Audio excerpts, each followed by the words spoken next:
కేంద్రం ఒక చదరపు గజానికి ఇస్తున్నటువంటి రేటుకి ఐదింతలు అమరావతిలో కన్స్ట్రక్షన్కి వీళ్ళు ఖర్చు పెడుతున్నారంటూ సాక్షి ఒక కథనాన్ని ప్రొజెక్ట్ చేసుకొచ్చింది. కేంద్రం లెక్క అవినీతి పక్క అన్నటువంటిది.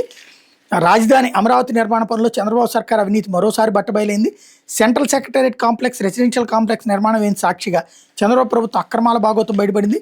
సచివాలయంలో శాశ్వత భవనాల నిర్మాణానికి రాష్ట్ర ప్రభుత్వం ఇప్పటికే చదరపడికి 20,439 రూపాయలు వ్యయం చేస్తుంటే గృహ 4 star energy conservation and sustainable building code 2024 ప్రమాణాలతో కట్టే కేంద్ర ప్రభుత్వ సెంట్రల్ సెక్రటేరియట్ కాంప్లెక్స్కి చదరపడికి 5,587 రూపాయలు మాత్రమే కేంద్రం మంజూరు చేయడం ఎందుకు నిదర్శనం. ఐఏఎస్ గ్రూప్ 1 నుంచి గ్రూప్ డి ఎన్జిఓ క్వార్టర్స్ చదరపడికి రాష్ట్ర ప్రభుత్వం సగటున 10,000 నుంచి 12,000 వ్యయం చేస్తుంటే గృహ 4 ఈసీ ఎస్బీసీ 2024 ఎకో నివాస్ సంహిత 2024 ప్రమాణాల ప్రకారం నిర్మించే రెసిడెన్షియల్ కాంప్లెక్స్కి చదరపడికి 3,945 రూపాయలు మాత్రమే కేంద్రం మంజూరు చేసింది. దీన్ని బట్టి చూస్తే రాజధాని నిర్మాణ పనుల్లో చంద్రబాబు సర్కార్ అంచనా వ్యయాన్ని ఇష్టారాజ్యంగా పెంచేసి భారీ ఎత్తున అవినీతికి పాల్పడుతోందని స్పష్టమవుతోందని ఇంజనీరింగ్ నిపుణులు చెబుతున్నారు.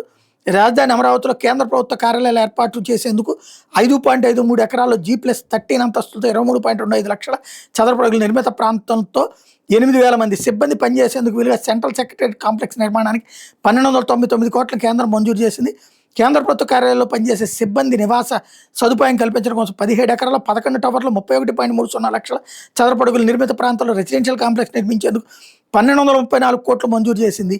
మేరకు బుధవారం కేంద్ర కేబినెట్ నిర్ణయం తీసుకుందన్నటువంటిది గుర్తు చేస్తున్నారు ఇక్కడ.